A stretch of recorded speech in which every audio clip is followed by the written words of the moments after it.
Assalamualaikum dear students, computer science chapter 1 ICS and FAIT part 2 के दूसरे topic के साथ मैं हाजिर हूँ। टॉपिक आज का जो है हमारा वो इंशाल्लाह ताला है जी फील्ड, रिकॉर्ड एंड फाइल और types of files and file organization. ये चैप्टर नंबर 1 है और उसका दूसरा टॉपिक है जो हम अभी देख रहे हैं। लास्ट टाइम के टॉपिक में आप लोगों ने कुछ देखा कि मामला जो थे वो हमने कवर किए थे। उम्मीद करता हूँ कि वो आपको बिल्कुल याद होंगे और अगर उसमें कोई मसाइल हैं तो आप हमें कमेंट्स के ज़रिए से रब्ता करके सवालात जो हैं वो पूछ सकते हैं। उनके जवाबात इंशाल्लाह ताला आपको डेली बेस पे दे दिए जाते हैं। तो चलते हैं टॉपिक की जानिब और पहला टॉपिक आज का जो है हमारा वो होगा करैक्टर। तो हमने ये जानना है कि व्हाट इज़ करैक्टर। करैक्टर क्या चीज़ है? करैक्टर कोई भी एक, आप कह लें कि आपने ए लिखा तो एक करैक्टर है, आपने बी लिखा तो एक करैक्टर है। There are many characters. अब बहुत सारे करैक्टर्स आपको नज़र आ रहे हैं और उनसे एक वर्ड बनते हैं, फिर बहुत सारे वर्ड्स बन के फिर वो क्या बन जाता है जी, जुमले बन जाते हैं। सो हम ये कह सकते हैं कि the smallest unit we can store is called character. हम सबसे छोटा यूनिट जो डेटा का है जिसे हम महफूज कर सकते हैं वो एक करैक्टर होता है। और एग्जांपल के तौर पे ए है हमारे पास तो ये एक करैक्टर है। हम जानते हैं नेक्स्ट कुछ इसके बारे में कि और क्या क्या चीज़ें हमारे पास हैं। बहुत सारे करैक्टर्स जब मिल जाते हैं तो एक फील्ड बन जाती है। फील्ड की डेफिनेशन ज़रा देखिएगा, अ कॉम्बिनेशन ऑफ वन और मोर करैक्टर्स इज कॉल्ड फील्ड।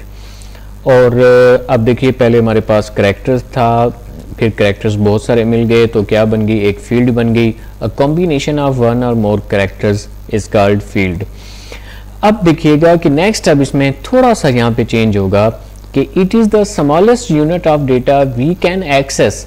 हम जो सबसे छोटा यूनिट एक्सेस कर सकते हैं, जब तलाश करने लगते हैं किसी चीज़ को तो उसमें जो सबसे छोटा यूनिट डेटा का होता है जिसे हम फाइंड आउट कर सकते हैं, तलाश कर सकते हैं, एक्सेस कर सकते हैं, that is known as the field. The name of each field is unique. हर फील्ड का नाम जो होता है वो लाजमी तौर पे यूनिक होता है। अब मैं आपको वो बताऊं कैसे। फॉर एग्जांपल मैंने ये इधर आपके सामने एक छोटा सा फॉर्म का हिस्सा रखा है जिसमें फर्स्ट नेम है, लास्ट नेम है, जेंडर है, बर्थडे है और कमेंट है। ये सब फील्ड्स हैं, अलग अलग फील्ड्स हैं। ये एक फील्ड है, ये दूसरी फील्ड है, ये तीसरी फील्ड है, ये चौथी फील्ड है और ये पांचवी फील्ड है। अच्छा देखिएगा, the name of each field is unique. जो है नाम हर फील्ड का, वो the name of each field is unique. हर फील्ड का नाम दूसरे नाम से अलग होना चाहिए। तो ऐसा नहीं होना चाहिए कि जैसे जेंडर एक बार लिखा हुआ तो जेंडर दोबारा लिखने की क्या जरूरत है। लिहाजा हर फील्ड का नेम जो होगा वो यूनिक होगा। The data type of the field indicates. ये डेटा की जो टाइप होती है, जो उसके अंदर जाके स्टोर होना होता है डेटा, उसकी जो टाइप होती है वो इस बात को इंडिकेट करती है, the type of data that can be stored in the field. अब देखिएगा यहाँ पे हमारे पास सबसे पहले नेम है तो नेम वाली फील्ड में जो डेटा स्टोर होगा वो टेक्स्ट फॉर्म में होगा। लास्ट नेम में भी वही, और जेंडर में मेल फीमेल ये भी टेक्स्ट फॉर्म में है। यहाँ पे ये डेट का फॉर्मेट इस्तेमाल होगा, एक मखसूस अंदाज है, नंबर्स की सूरत में आता है। और कमेंट्स में भी लंबा टेक्स्ट हो सकता है, यहाँ पे शॉर्ट टेक्स्ट हो सकते हैं और यहाँ पे ज़रा सा लेंथी टेक्स्ट हो सकता है। ये टाइप पे डिपेंड करता है कि कौन सा टाइप आपने सिलेक्ट किया है। कौन कौन सी फील्ड की टाइप्स अवेलेबल हैं वो हम इंशाल्लाह ताला उसमें डेटा टाइप्स में ये टॉपिक ज़रूर देखेंगे। और फिलहाल फील्ड को ज़रा देखिएगा कि field a combination of one और मोर कैरेक्टर्स इज कॉल्ड फील्ड। थोड़ा सा आगे बढ़ते हैं और अब फील्ड जब मल्टीपल फील्ड्स मिल जाती हैं तो क्या बनता है, एक record. A collection of related fields treated as a single unit is called record. Record क्या चीज बनती है? देखिएगा कि जब 1, 2, 3, 4, 5 फील्ड्स हैं, ये सब फील्ड्स एक बंदे को डिस्क्राइब करती हैं जिसका नाम जॉन है। उसको ये एक्सप्लेन कर रही हैं तो ये हम कह सकते हैं कि ये जॉन का रिकॉर्ड है। तो जब मल्टीपल फील्ड्स मिलती हैं तो तब क्या बनता है, एक रिकॉर्ड बनता है। For example a person's record includes his name, gender, birthday and some other. कुछ इसके अलावा भी चीज़ें हो सकती हैं। तो ये देखिएगा कि कुछ और information that is known as the record of a person. तो ये आप देखें इधर यहाँ पे मैंने डिटेल कुछ दे दिया है। The data about a person is known as the record of a person. तो आगे चलते हैं, देखते हैं। अब जब मल्टीपल रिकॉर्ड्स आपके पास हो जाते हैं, मतलब ये एक बंदे का डेटा, फिर ये दूसरे का, ये तीसरे का, ये चौथे का, 4 बंदों का इस तरह से डेटा आपके सामने आ गया, तो उसको क्या बोलते हैं? उसे बोलते हैं फाइल। क्या बोलते हैं? फाइल। तो फाइल की डेफिनेशन जो होगी वो हमारे पास ये होगी, a collection of related records treated as a single unit is called file. For example, a person's record includes name, gender, birthday and some other. तो ये एक बंदे के बारे में रिकॉर्ड हो सकता है, और मैनी रिकॉर्ड्स जब मिल जाएंगे तो क्या हो जाएगा, वो एक फाइल बन जाएगी। तो हम आगे बढ़ते हैं। अब टाइप्स ऑफ फाइल्स हमारे पास हैं, ये नेक्स्ट क्वेश्चन है कि कितनी टाइप की फाइल्स होती हैं हमारे पास। टाइप्स ऑफ फाइल्स जो है ना, वो आपने याद रखना है कि 2 टाइप्स होती हैं। कितनी टाइप्स होती हैं? सिर्फ 2। तो उनमें कौन कौन सी टाइप हैं? नंबर 1, एक टाइप होती है उसको हम कहते हैं by usages point of view, और एक टाइप होती है उसको हम वो दूसरा नाम अभी देते हैं। यूजेज पॉइंट ऑफ व्यू से जो फाइल्स आपके पास होती हैं उनमें देखिएगा मास्टर फाइल, ट्रांजैक्शन फाइल और बैकअप फाइल, ये 3 तरह की files usages point of view से होती हैं। और नेक्स्ट देखिए, by functional point of view, function के एतबार से फाइलों की 2 टाइप्स होती हैं, और उसमें देखिएगा कि एक प्रोग्राम फाइल्स और एक डेटा फाइल्स। अब मेन जो होती हैं वो 2 टाइप्स होती हैं, उनमें कौन कौन सी? एक यूजेज पॉइंट ऑफ व्यू से और एक फंक्शनल पॉइंट ऑफ व्यू से। 2 टाइप्स हो गई। अब इनको जरा हम डिटेल में पढ़ते हैं। टाइप्स ऑफ फाइल्स जो है वो हमारा टॉपिक चल रहा है। यूजेज पॉइंट ऑफ व्यू जो है उसमें क्या क्या चीजें आती हैं। अब मास्टर फाइल को देखिएगा, ये बड़ी मरकजी फाइल होती है। Master files are used to store information that remains constant for a long period of time. This file contains data. Basically ये बड़े लंबे टाइम के लिए डेटा को महफूज रखने के लिए इस्तेमाल होने वाली फाइल की टाइप है। ये मास्टर फाइल होती है, और इसके अंदर आपका डेटा सारा महफूज होता है। मेन जो डेटा को महफूज रखने वाली जगह है उसको हम मास्टर फाइल बोलते हैं। नेक्स्ट आपके पास है जी ट्रांजैक्शन फाइल। ट्रांजैक्शन फाइल एक ऐसी टाइप है, अ type of file that stores input data before processing is called transaction file. ये बिल्कुल ऐसी चीज होती है कि आपने बोर्ड की वेबसाइट ओपन की जहां से आपने रिजल्ट अपना देखना था, और रिजल्ट अभी आपने ना देखना था, तो उसके लिए आपने जैसी साइट ओपन की तो क्या हुआ, वहां पे एक खाली जगह थी और उसके सामने लिखा होता कि please enter your roll number. आपने उसमें रोल नंबर लिख दिया। अभी रोल नंबर लिखा है आपने उसमें, और वो अभी बोर्ड की साइट की तरफ भेजा नहीं है, मतलब सबमिट उसको नहीं किया। जिस टाइम वो भी आपके पास वहां पे आपकी स्क्रीन पे जस्ट शो हो रहा है, तो वो एक ट्रांजैक्शन फाइल है जो आपके उस रोल नंबर वाले डेटा को बोर्ड की जो डेटाबेस है उस तक पहुंचाएगा। तो ये जब तक उधर चला नहीं जाता तब तक ये गैर महफूज होता है और टेम्परेरीली वहां पे होता है। और ये जो आपकी ट्रांजैक्शन फाइल होती है ये डेटा को टेम्परेरीली वक्ती तौर पर आपके सामने रखती है, अनटिल के वो डेटा उधर भेज दिया जाए जहां पे उसने जाना था, और वो जाता गया है मास्टर फाइल के साथ सिंक्रोनाइज करता है। तो ये आगे देखिए, ये लिखा हुआ है कि it may be temporary file and may exist until the master file is updated. Next आप देखिएगा कि ट्रांजैक्शन फाइल के बाद नेक्स्ट जिस चीज की आपको जरूरत पड़ती है वो हो सकता है कि आपने मास्टर फाइल की एक कॉपी बनाई हो। डेली बेस पे आप चाहते हो कि हम डेटा का बैकअप लेते रहें। उसका फायदा आपको ये होगा कि आपने अगर बैकअप लिया हुआ है तो वो फाइल जो ओरिजिनल फाइल है वो किसी दिन खराब हो जाती है, तो आप बैकअप को रिस्टोर करके अपना उसको वापस बहाल कर सकेंगे। और a type of file that is used to take backup of important data. कोई भी इंपॉर्टेंट डेटा हो उसकी एक सेकंड कॉपी बना के आप अपने पास रख लेते हैं और वो बवक्त ज़रूरत आप उसको इस्तेमाल में ला सकते हैं। So that is called backup file. हमने ये देखा अभी यूजेज पॉइंट ऑफ व्यू से फाइल्स की types.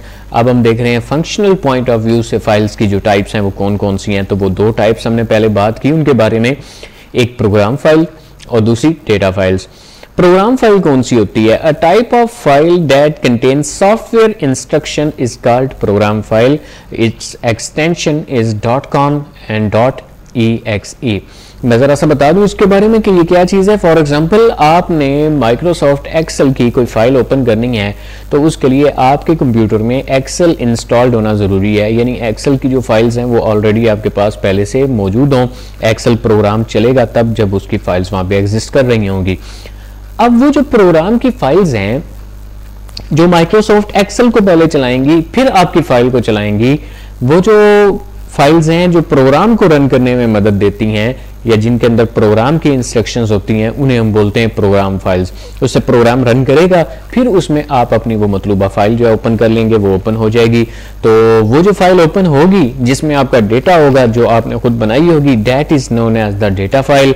A type of file that contains data is called data file. वो फाइल जिसके अंदर आपका डेटा होता है वो डेटा फाइल होती है। इट्स एक्सटेंशन इज .doc और .txt। अच्छा, एक बात मैं और बताता चलूं कि फॉर एग्जांपल आपके पास कोई सॉन्ग पड़ा हुआ है जो VLC प्लेयर में चलता है और VLC प्लेयर जो है वो आपके पास मौजूद नहीं है, तो क्या वो सॉन्ग ओपन हो सकेगा? नहीं हो सकेगा। आपके पास वो जो सॉन्ग की फाइल पड़ी हुई है वो डेटा फाइल है, और जब आप VLC इंस्टॉल करेंगे तो उसकी काफ़ी सारी फाइल्स आपके कंप्यूटर में ऑटोमेटिकली एक ख़ास जगह पे जाके कॉपी हो जाएंगी। वो हम उस प्रोसेस को बोलते हैं इंस्टॉलेशन। वो जब इंस्टॉल हो जाएंगी आपके पास फाइल्स, तो उसके बाद VLC प्लेयर आपके पास चल सकेगा। अब आप वो सॉन्ग जो है वो भी ओपन कर सकेंगे। अब वो जो VLC की फाइल्स थी उन्हें हम प्रोग्राम फाइल्स बोलते हैं, और जो आपके पास सॉन्ग पड़ा हुआ था वो डेटा फाइल थी। और ये ज़रा देख लीजिएगा इसको कि फंक्शनल पॉइंट ऑफ व्यू से जो फाइल की टाइप्स हैं, the files are given proper name from functional point of view. It में consist of the file name and extension. इसमें फाइल का नेम होता है और एक्सटेंशन होती है। नेम जैसे ही ख़त्म होता है तो डॉट के बाद एक्सटेंशन होती है, जो यहाँ पे नीचे हमने बता दिया कि प्रोग्राम फाइल्स की जो होती हैं वो आमतौर पर एक्सटेंशन ही होती हैं, .com एंड .exe, और जो डेटा फाइल्स होती हैं उसकी .doc एंड .txt। नेक्स्ट आपको ना कुछ इंपॉर्टेंट किस्म की जो एक्सटेंशंस हैं वो मैं अभी बता रहा हूँ, तो ये ज़रा ध्यान में रखिएगा कि एक्सटेंशंस किस प्रोग्राम की कैसे हो सकती हैं, नोट कर लीजिएगा। नोटपैड की अगर कोई फाइल हो तो .txt हो सकती है, वर्ड की फाइल हो तो .doc या .docx हो सकती है, MS एक्सेल यानी माइक्रोसॉफ्ट एक्सेल की फाइल हो तो .xls या वर्कशीट हो तो WKS हो सकती है। और इसके बाद आप देखिएगा कि नेक्स्ट आपके पास कुछ और भी मौजूद हैं, ज़रा इन्हें थोड़ा सा नोट कर लीजिएगा और याद भी कर लीजिएगा। तो इंशाल्लाह ताला नेक्स्ट जो टॉपिक है वो हमारा इसके बाद जो आगे के टॉपिक हैं वो इंशाल्लाह बहुत जल्द मज़ीद मैं कंटिन्यू अंदाज में मैं चाह रहा हूँ कि चलते रहें। और आज की क्लास का आखिरी टॉपिक जो भी मैं आपके सामने ला रहा हूँ, तो how do we organize files on storage media, ये नेक्स्ट क्वेश्चन है। और इसे हम अभी देख रहे हैं कि किस तरह से फाइलों को ऑर्गेनाइज किया जाता है स्टोरेज मीडिया पर। आपके पास हार्ड डिस्क है, ये जो भी डिवाइस है जिस पे आप डेटा महफूज करते हैं, तो किस टेक्निक के तहत करते हैं। A technique for physically arranging the records of a file on storage devices is called file organization. File organization basically क्या चीज़ है, उसकी डेफिनेशन मैंने आपके सामने रख दी है। एक ऐसी तकनीक जिसमें आप फाइलों को फिजिकली किस तरह से अरेंज करते हैं स्टोरेज मीडिया पर, that is known as the file organization. इसके कुछ तरीके हैं जो ये आपके सामने आ चुके हैं, आप इनको ज़रा देखिएगा। मैं आपको सबसे पहले बताऊं, सीक्वेंशियल एक तरीकाकार है। इसमें क्या होता है कि एक सीक्वेंस को मद्देनज़र रखा जाता है, आप फाइल्स को बड़ी तरतीब के साथ रिकॉर्ड करते हैं। पॉइंट्स नोट कर लीजिएगा ज़रा। The record stored in sequence, इसमें सीक्वेंस में रिकॉर्ड स्टोर किए जाते हैं। पुराने दौर में एक कैसेट होती थी जिसपे सॉन्ग्स या नातें रिकॉर्डेड होती थी, तो उसमें क्या होता था कि आप जो ट्रैक पहले स्टोर्ड है वो पहले सुनेंगे, फिर जो उसके बाद है फिर वो सुनेंगे। ऐसा नहीं हो सकता था कि आप कोई बटन दबाते और डायरेक्टली आप जंप कर जाते 1 से 4 पे, ऐसा मुमकिन नहीं था। तो ये वाला जो तरीकाकार था इसको हम सीक्वेंशियल मेथड बोलते हैं। इसमें देखिएगा second point, the records are accessed in the same sequence in which they are stored. जिस तरतीब में आपने चीज़ें स्टोर की थी उसी तरतीब में उन्हें एक्सेस कर सकते हैं, और नो जंप्स अवेलेबल, आप जंप नहीं कर सकते एक जगह से दूसरी जगह डायरेक्टली। दूसरा तरीका आपके पास है डायरेक्ट और random. The random method can store data randomly. इसमें पहली बात तो ये याद रखिएगा, the records not stored in a particular sequence, ये किसी सीक्वेंस में नहीं स्टोर किए जाते, तरतीब नहीं होती। Records can be accessed directly और रैंडमली। इसमें पहली बात कि सीक्वेंस नहीं है, रैंडमली स्टोर किए जाते हैं। दूसरी बात ये कि रिकॉर्ड्स जो है वो एक्सेस किए जा सकते हैं रैंडमली, बीच में से कोई एक रिकॉर्ड उठा लें, कोई सा उठा लें, इसमें ना तो कोई नंबरिंग है, ना प्रॉपर कोई ऑर्डर है, ना कोई बात, तो इसलिए इसमें कोई ख़ास बात नहीं है। थर्ड वन जो है आपके पास इंडेक्स्ड सीक्वेंशियल फाइल ऑर्गेनाइजेशन। पहली बात इसकी ये याद रखिएगा कि records are stored in ascending और डिसेंडिंग ऑर्डर। इसमें एक मखसूस तरतीब से चीज़ें स्टोर की जाती हैं, मतलब सबसे ऊपर ए वाले आ जाएं और सबसे नीचे जी वाले, या सबसे ऊपर जी वाले आ जाएं और फिर ए वाले नीचे आ जाएं, मतलब एक खास तरतीब इसमें मलहूज़ खातिर रखी जाती है। आजकल सबसे ज़्यादा इस्तेमाल होने वाला मेथड भी सीक्वेंशियल इंडेक्स सीक्वेंशियल अंदाज है, और ये अंदाज काफ़ी ज़्यादा पॉपुलर हो रहा है बिकॉज इसमें बहुत आसानी से डेटा जो है वो तलाश किया जा सकता है। द ऑर्डर इज बेस्ड, ये जो ऑर्डर की मैंने बात की है ऊपर के असेंडिंग या डिसेंडिंग ऑर्डर जो है, ये ऑर्डर जो है कहते हैं कि ये बेस करता है on a key value assign to the files.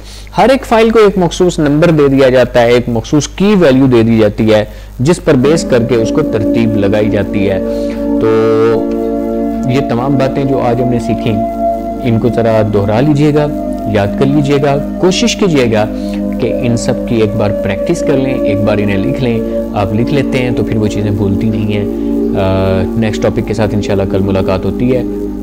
आप अपना ख्याल रखिएगा। बहुत बहुत शुक्रिया। अल्लाह हाफिज़।